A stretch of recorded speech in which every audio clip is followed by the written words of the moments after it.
I'd like to teach the world to bring experience to bear on challenges that we all face and problems we all share.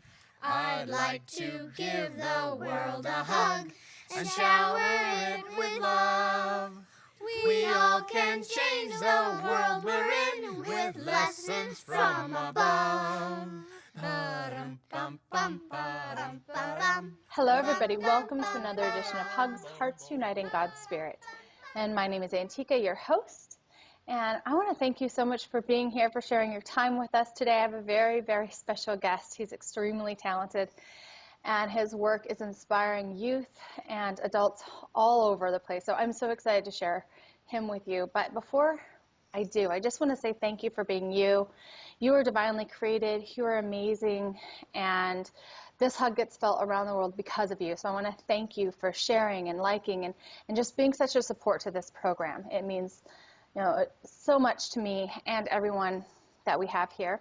If you don't know anything about me, I am the creator of Divine in 9 and Divinely You, Fit Happy Teacher trainings, and I teach courses on spiritual awareness. So your soul leads your life, and you utilize these amazing tools, your body and your mind, that God has given us for His use, for His protection, for His glory and His grace, and instead of being controlled and overrun by them. So fear and fat and ugly and all those negative stuff no longer run your life, and you can live in your divine light and love and prosperity. And I share the stage in this show with people that are of like mind, that are letting their essence come out, and God really share His message through them and their message. And so today is no different. I have Ricky Levon here right next to me, and Ricky has written 5 books, 3 of which are fictional: When Roses Cry, Repeat Offender, and his most recent book, The Golden Image, which I have here and I've been reading this past week, which is just filled with short stories that will touch your heart and your soul and just inspire you. So he's going to tell us a little bit more about that. Ricky holds seminars and on character development and story structure and how to get your book published, and the difference between self-publishing and using a publisher. And as an author myself, knowing all of these things are just extremely, extremely important. And so if you're thinking about writing a book, you want to listen up to what Ricky has to say. He's employed at J.P. Morgan Chase and is a subordination specialist in home mortgage development. And so we all need homes too. So anyway, thank you so much for doing all that you do for us, and welcome to HUGS. Oh, thank you for having me. This is great. I'm really, really excited. I've been looking forward to it all month. Awesome, awesome, awesome, awesome. Okay, so why don't we just jump right in? Tell us, I know, well, you look young. But I also know a little bit about you, and I know that you started writing, and it was a real calling for you. God really called you to it at a very young age, and I think that is what really just stood out to me before I actually read what you do, is you started writing in like 5th grade or something amazing like that. So will you just tell us a little bit about you and your writing and how God has grown that within you? Sure. Yes, I did. I started around about 3rd or 4th, 5th grade. It was young. I was young. I was just writing little stories. A lot of it at the time was based off of some of the things that I liked from comic books that I liked. That one particular story, I think, had like a wizard or something like that who saved his town. But as I got older, I started to realize I didn't just want to write stories for the sake of writing stories, but I wanted to be able to write things that actually had a message to it. They can be entertaining, but they can also have a message. So all throughout high school, I just kept on writing, and even it continued while I went to The Ohio State University and continued to write, and even wrote my first full published novel there, When Roses Cry, while I was at OSU. Nice. So the book that you just came out with this year is really for our youth, but you've done something pretty incredible with it. You've actually based, today life stories, a whole bunch of them, short little stories, easy to read, one at a time. Not to call it potty reading, but I mean, you really could. Like, it's just a perfect book to just have around and for guests to just pick up and read on a dinner table. That's what every time we picked it up in our house, like, it was just perfect length stories, but all biblical based. But you have to really, you don't like just dive right into how they are. You just list the psalm or the passage that you're seeing it off of. But from for the parts that I've read, you don't like go into any teaching. So what gave you that idea, and why did you do it that way? Well, the first idea came from, as far as helping the youth, is that I saw where publishers and people were saying we need more inspirational books for young people. Mm-hmm. So I said, okay, let me start off from there. Then I remember talking to a friend, and he said, we don't really have any stories that modernize parts of the Bible for current times. And I thought about how when Christ did it, whenever he talked to people normal, just like non-Pharisees, just the normal people, Mm-hmm. he always spoke to them through stories, parables, and metaphors, constantly. Yeah. That's why we know about the Good Samaritan, is because he wanted to relay a message of brotherly love, and that's how he did it. He did through that story. So I was like, well, maybe we can do the exact same thing through this particular book. Nice. Awesome. So, Ricky, what is your favorite story? My favorite story is the one where the book is named after, the golden image. It's the last story in the book, and it's all about these people who have to basically go against the government because the government wants to be able to make just one religion, one nation type of belief. Mm-hmm. Sounds a little, impossible here in America, but in reality, it's happened before in England. I think Iceland also has a very similar type of belief system. So many countries, even throughout North Africa and other places, have where one particular religion runs the entire country. So you got these people who's like, wait a minute, I don't think that's what God wants, and so they're basically going against the authority. Nice, nice. And let's see. There's a couple characters that run through, and I know the golden image is based on a specific, fictional town and stuff. Will you just tell us a little bit about that? So, because as I was reading, like the first and second story, like how they intertwine, I can't wait to read more, and how it all plays together. So you have these short, very individual stories, but you also create it in a way that will tie all back together in the end, and then you have it written for kids or teens, but I could completely relate. Like it just drew me in, and so just tell us a little bit about what we can expect, like why, about the town. I don't know. Well, the town was called Sheridan Falls, and the reason why I wanted to just make up a town so that I can have control over who the characters are, and I didn't want any limitations. Yeah. So you have this East Coast city. I didn't want to give a state because I didn't want it to be like, oh, this is here or anything. But it was just more of a, okay, you have this town that's right off of the coastline, and it would be like an average sized town, like 100,000 people live there or so. But you have where these people all kind of know each other. And I did want the stories to intertwine in that some characters might be major characters in one story, but end up being minor characters or mentioned in another. Yeah. Actually, story idea came after writing the outline. Once I did the outline of the story, all 13 stories were actually supposed to be individual stories.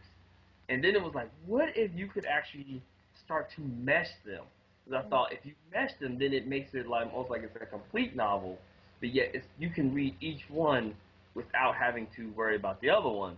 And I said that would be a little bit more interesting. So there you go by having certain characters, and the people do range in age. You got to young kids to teenagers to sometimes it's grown-ups looking back at when they were young. And I want to do it creatively because you'll even notice that some of the stories, like one of the stories, is actually written as a diary entry. Another one is an interview. So I just want to be creative so that way whoever's reading it, you don't feel like it's the same thing over and over again. Instead, it kind of changes as you read each story. See, I think that is just brilliant, and I love how you immediately just taught us that you start with an outline. So, for those authors that that you're speaking to in the audience, what do you start every book with? You've published 5 books now, fictional and nonfiction, and so how do you start? Do you have some tips for us? Usually each one comes with from some idea, whether it's the point I'm trying to come across or something happened in a dream or anything. I'm like, wow, that'd be kind of interesting if. But you're right. After that, after figuring out who some of the characters are going to be, then the other thing I need to do is also create an outline. And what I've learned from When Roses Cry to now the Golden Image is the better you make your outline and the more detail you have, then the better off you are as far as writing the book. Because usually while writing the story, now with a better outline, I don't necessarily have the writer's block or problems writing. It's just a matter of sitting down, getting through. Because I should be able to tell you what happens in the story just by my outline. I may not know details, but I definitely should be able to tell you how the story is going to start and be in the middle as well as end. Oh, beautiful. Okay, so you said dreams, and I got this big, woo, dreams. So do a lot of your ideas and books come from that dream state, that spiritual, inspirational dream state? Some of them do. Some of them do. Some of them do come from dreams where it might be a literal something happened in a dream, and I wake up and I just have usually like to have pen and paper right to the side of me and immediately start writing. Sometimes they do come from prayer or meditation or just like a quiet time with the Lord, and all of a sudden it's like, okay, Lord. Like for example in this story, Golden Image, and I was like, I like the number 13. There was like 12 disciples, Jesus, that would be 13. So there's other cases of it. And I said, show me the scriptures where young people are kind of involved.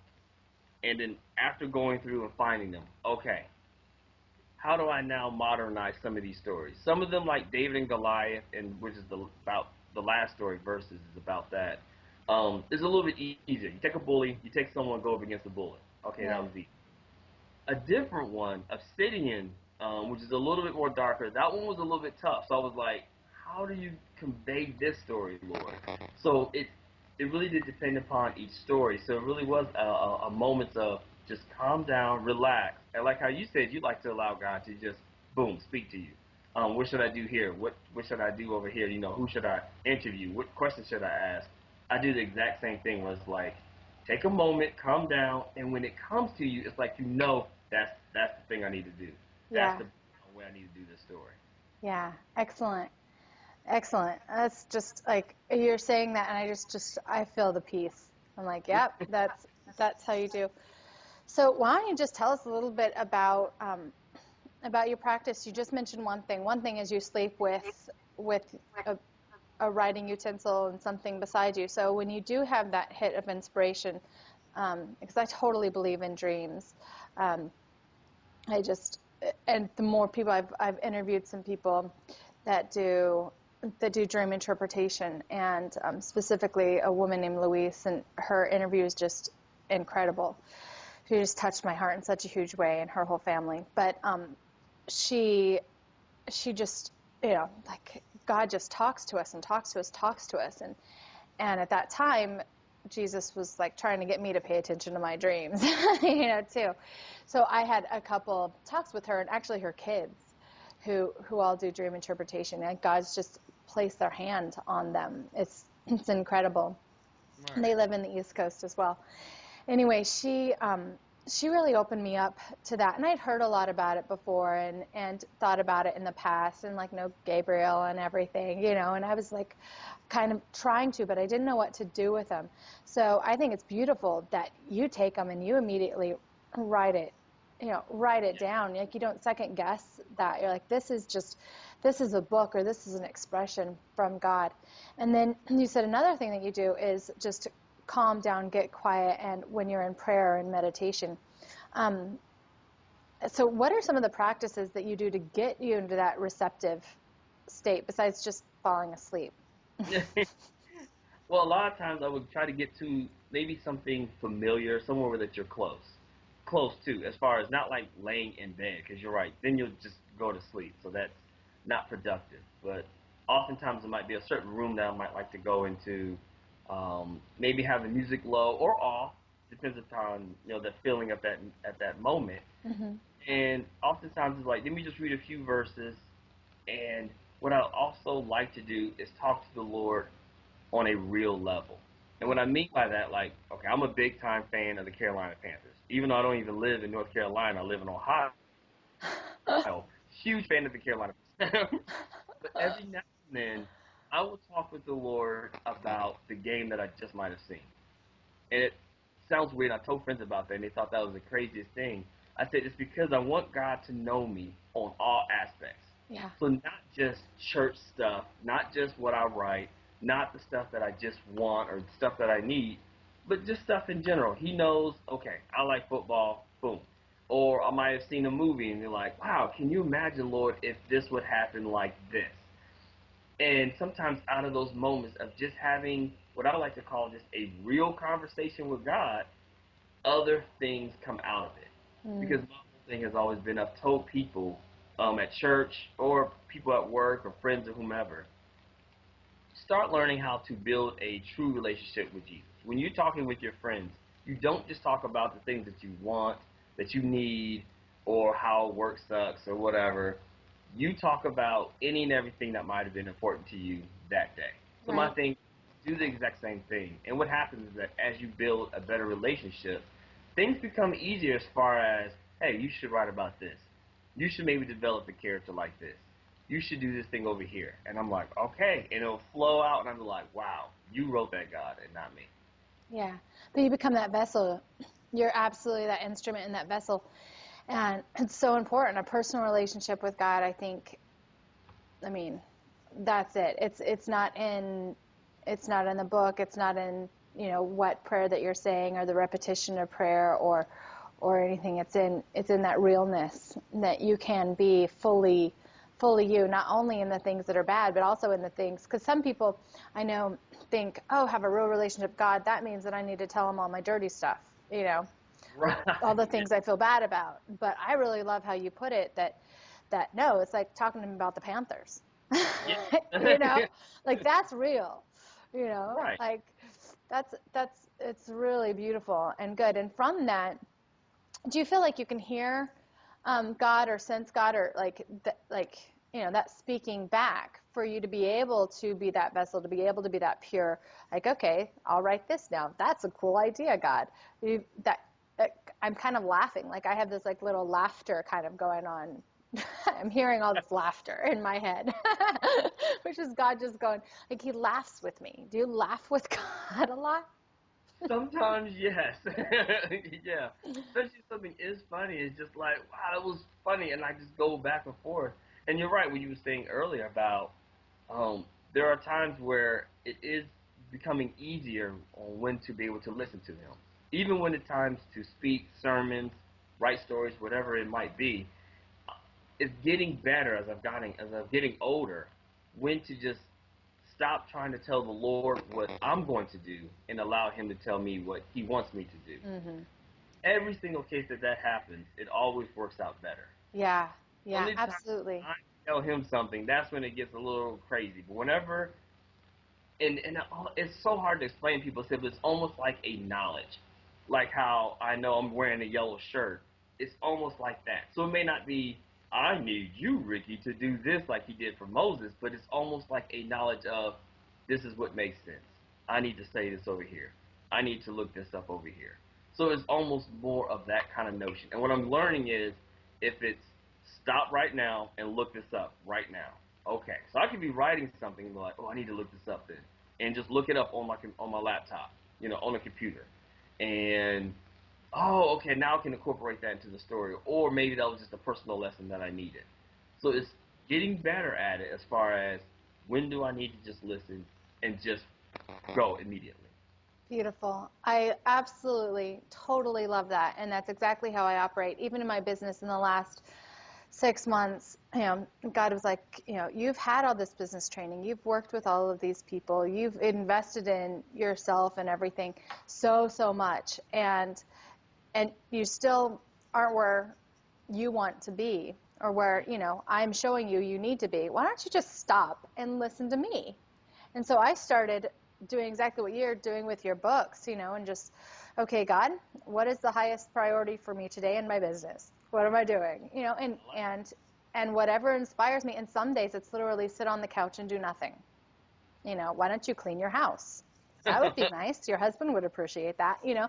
And, and other days it's like, get all this done. And it seems like when I listen, 99.9% of the time, I get everything done with absolute ease. And the times that I don't, it's because I rebel in some way, and he usually keeps me up at night, and I have to get done what he assigned me, whether it's read a chapter in a book, but it always, like, it fills me up for him to move in the next phase into my coaching, for me to help my next client that much more. He shows me what they need, and it's no longer me trying to come up with stuff. It's him preparing and allowing yourself to be the vessel. And you're doing the exact same thing. You just explained it so beautifully and down to earth. And I call it manify it that well. You all like. A good job. I see what you're saying. It makes total sense. It makes total sense, and it is like a certain clarity, like you're saying, that just happens. But of course, the idea is to do it every time, and that doesn't always happen. I know for myself, sometimes I still get hard-headed and do things that I want to do. So. And then we hit ourselves against that wall again. But the thing is, it's that clarity of knowing. So, praise God that you know, that I know, that we have that. And when you direct your will to God, and you will, okay, God, I'm willing my will to you. And listening, okay, boss, what do I do today? What am I writing about today? What do you want me to look up here? And when you get those taps, that inspiration, look up this verse so you know where to go in your writings, as you just said. You listen. And the more that we listen, I think the more clear we hear. It's just like practicing anything else. It's just like, running the ball down the field. The more that you play football, the easier it is. I get out there and I'll totally suck, but if I'm out there for like 3 weeks, 4 weeks, flag football as it was, I got better. Okay. I got faster. Like I could kick my own butt a little bit better. I'm a pretty good sprinter. But the first time you do anything, it's like, you don't really trust that. And the more that you talk to him, I think the more trust he instills. Therefore, when you hear that tap, you go, oh, I better look up that right now. And he gives you your next story. Right. So speaking of your next story, do you have anything on mind? Yes, I do. Right now I'm working on what will probably become a trilogy called Creed. And that's a story about a group of people who basically believe that they're doing God's will by taking out their local towns, criminals and people who weren't punished correctly, and they're doing things their way. Now, the problem is that they keep escalating in what they're doing to some of these people, and it's actually becoming more of a problem. But the entire time, they believe that they're doing God's will. So you have on the other side someone who's like, wait a minute, these people are getting out of hand. And the reason why that story came about is because I'll see some people who are fanatical. We see it in this country, but you also see it around the world. And there's a lot of people who takes religion and they take it almost as though they created it themselves, and it gets almost too fanatical. Mm-hmm. And I just wanted to show people how sometimes you can take something that sounds like a good idea, and you're like, this is definitely doing God's will, and then you become so fanatical with it that it ends up actually being bad. You end up not really representing the Lord at all. Nice. So I love that. That's why we constantly have to look up. Yes. Constantly have to look up. And once we look up once, it doesn't mean that we, don't have to turn over the next idea and the next idea and the next idea. To be that instrument of God's peace is I love St. Francis of Assisi's his poem. So just being that instrument, and I think that happens so often. I mean, in all religion. Yes. Yeah. Definitely. So that's why that should be coming out in October. I'll make sure to have information on that coming shortly. But yeah, that's coming up. Creed. Nice. A little coming up. Oh yeah. Awesome. All right. So how do we get a hold of how do we get, to see your 5 books? How do we buy them? Where can we reach them? And then for people that are putting on talks about publishing and how to write a book and formatting, I mean, we've pretty much covered it all in this interview, which is pretty divine, pretty awesome. So how do they get in touch with you to speak with them and to do talks? Well, you can go to my website, www.lavari.com. That's the name of the publishing house. It's LAVAURI.com. Go there. You can see all the books, all the information. Also, you can email me for business stuff. I have to use my business email, so that's lavari@yahoo.com. Contact me if you want to talk about how to get your books in detail, because I do seminars on in detail as far as how to develop your characters, what information they need to have, outlines, that type of stuff. But as far as just buying the books, actually you can pretty much get them anywhere. Right now they're available on Amazon as paperback and also as Kindle. There's a lot of people who love Kindle, so you can get them there. Barnes & Noble, you can actually get the books through their website or through their bookstores. And also you can actually go to your local bookstore, ask for any of the books, Ricky Levon, they can bring it up on their system, and they can actually have the books sent there if you really like to be able to have the books sent to the bookstore. So online, on Amazon, Barnes & Noble, at my website, or even at your local bookstores, pretty much everywhere, which I'm loving, so that way people can be able to enjoy these stories, and it's convenient for whichever means that they would prefer to be able to buy them. Awesome. And as you can see, Ricky is just really down to earth, and his stories are too, or at least this one that I've been so blessed. Thank you so much for getting it to me and letting me read it, and I'll continue to read it because I'm into it now. I got it 2 days ago. So. Right. No, I was like, oh, I can't believe it's not there already. Alaska, it's hard to send things up here, but I want to thank you so very much for coming and being on HUGS and sharing so much great information and just listening to God and being a vessel and, just putting everything down in simple, wonderful word and also teaching other people how to do that. And so is it your publishing company? Or? Yes, our publishing house. Yeah, that's our publishing company. It's small now. I would hope to be able to start publishing other people's books coming up, maybe by next year. That's the hope. That's why I'm happy. I'm thankful to be able to get on like your show, because it helps me be able to get myself out there more. And the more books I sell, then the more capital I'll be able to have to be able to bless other writers, so that they can also get their stories out there, and God be able to lead them to do great things as well. Oh my goodness, that is so awesome, and I'm 100% behind you. You're going to do that. You're going to absolutely do that. You're going to allow a lot of writers to both learn how to write their books and then publish them through you too, which is just going to be a one-stop shop, and it's going to be fantastic. So thank you for doing everything and listening to the Lord and being awesome. It's been nice to meet you. So everybody, go ahead, and I have Ricky's information right here beside us here. If you're listening to HUGS TV on YouTube, go ahead and just take the links over. I'll list them underneath us too, or at least one of them. You can also find The Golden Image by Ricky Levon on Amazon or Barnes & Noble. And I would love to hear what you think about this, what you think about following the Lord, putting your will into the Lord's hands and Him tapping. What are your experiences on listening to the Lord and following the Lord, and how has He graced and blessed you with that wisdom that He has? So I want to hear your stories about it. Ricky does too. Please come to HUGS Talk with Antika on Facebook. So www.facebook, HUGS Talk with Antika. And I also always have my free gift for you, the Embrace You course, where I will teach you about how you can lead with your soul and start utilizing your divine tools, which is really your body, how you can clean out the sludge and the gludge and the yick that this earth has put into it and manifest the beautiful, divine, awesome body that God has designed just for you and live your life healthy and vibrant within it, as well as cleaning out the mind and the beliefs and all the sabotage that this world has flying around us with negativity and lower vibrations, and really infuse yourself with love and light and harmony so you can be in line to hear God's will more fluently and live your divine purpose, knowing what it is and walking confident in your life. And you can begin that journey with me immediately.